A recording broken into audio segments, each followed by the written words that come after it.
tahu konsep lactose sensitive atau lactose intolerance gitu sebelumnya. Mungkin aku baru tahu setelah udah beranjak dewasa, belasan gitu, baru tahu konsep itu. Terus lama-lama aku kayak ngerasain sendiri, kayak pada saat aku misalnya di sakit atau apa, aku kayak kok rasanya bisa untuk enak gitu, entah kembung atau apa gitu. Baru aku tahu ternyata itu tuh aku lactose sensitive gitu.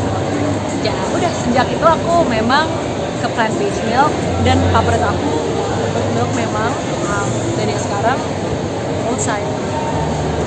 Tadi kakak sempat cerita bahwa kakak duluan yang nge-reach out tentang outside. Sebenarnya apa sih yang bikin soalnya kan tertarik kakak belum kakak jadi salah satu mungkin satu-satunya artis yang reach out duluan pihak biasanya kan pihak duluan yang reach out. Karena aku tuh awal approach-nya pengen temenan aja sama orang di balik ini, so I wanted to reach out to you to just chat, and tukar pikiran gitu, like brainstorm and like hear his thoughts. Jadi awalnya tuh approach-nya sebenarnya bukan kayak aku reaching out ke brandnya doang, tapi I was reaching out to Ben as the founder and pengen punya pertemanan itu awalnya gitu. Jadi tapi ya obrolannya berkembang, akhirnya kayak kita collab yuk gitu, karena kita memang nyambung dan kita juga udah punya friendship itu. Akhirnya ya lari ke, tapi nggak dari awal kayak aku udah tahu gitu bahwa mau jadi ini karena pertemanannya. Salah satunya juga ini juga belajar tadi. Bener. Kalau mau diri mau bangun sebenarnya nanti akan mungkin teman-teman akan tahu juga sesuatu yang launching tahun ini gitu, cuman belum bisa aku share, tapi ada sesuatu gitu yang aku bangun. tapi kenapa alasannya balik untuk membangun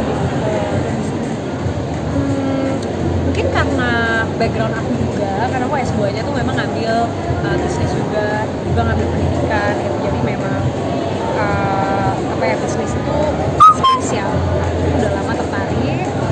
Aku juga ngerasa bahwa bisnis adalah satu cara untuk membawa dampak juga sebenarnya untuk aku.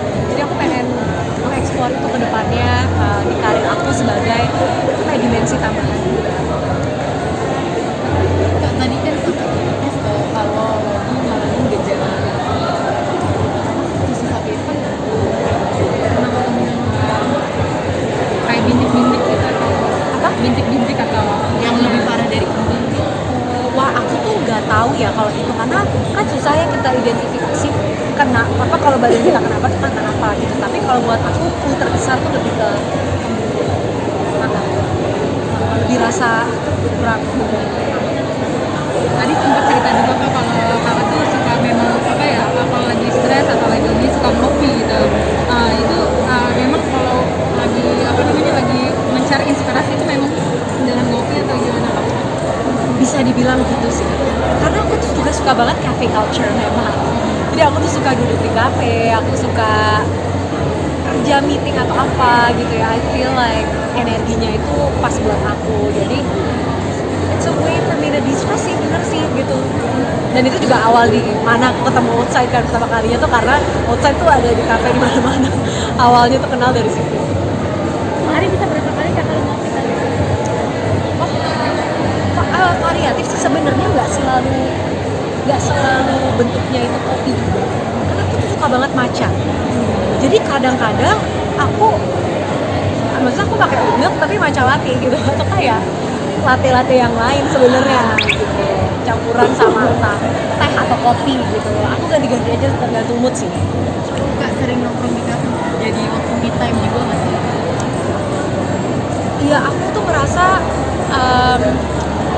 kalau di kafe itu kan kita ada manusia-manusia lain juga yang mungkin mereka lagi kerja juga atau lagi meeting juga. Jadi aku tuh suka energi itu, kita tuh sendiri tapi nggak sendirian.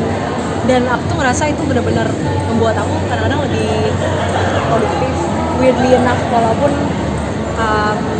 sedikit lebih berisik atau apa gitu ya, tapi aku ngerasa lebih fokus in a lot of ways gitu. Atau pada ngerasa gitu juga nggak sih? Enggak ya? Kayak kafe tuh pewe gitu.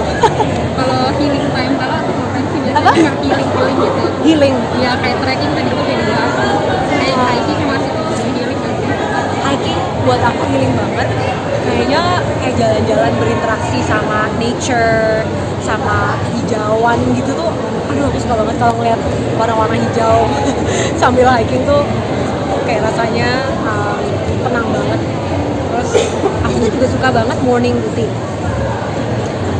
Aku tuh ngerasa morning routine tuh distressing buat aku kalau aku punya something that I do every day gitu. Kayak misalnya aku bangun pagi, aku bikin smoothie gitu as my breakfast. Dan itu jadi kayak something that I look forward to every day juga. Karena sih rutin tuh membantu aku untuk healing dan gak terlalu kebawa stres. Those two things lah. Tadi kakak bilang kalau stres itu nggak selamanya tuh negatif, itu bisa jadi positif. Iya. Itu gimana sih? Karena kan orang kalau udah stres udah nggak mau gerak. Itu gimana sih caranya biar jadi sesuatu yang positif? Sebenarnya sih aku juga masih working on it. Karena kadang-kadang stres gitu tuh nggak tahu gitu loh sebenarnya arahnya kemana. Cuman selama belum toxic dan nggak burn out, kan kita tahu ya, maksudnya ini masih stres yang manageable apa yang enggak. Nah biasanya di titik yang masih manageable, stres itu bisa menjadi sesuatu yang memacu aku untuk lebih semangat gitu. Aku jadi tahu, oh berarti stres ini nih karena sebenarnya aku tuh lagi tumbuh atau aku lagi mencoba hal baru.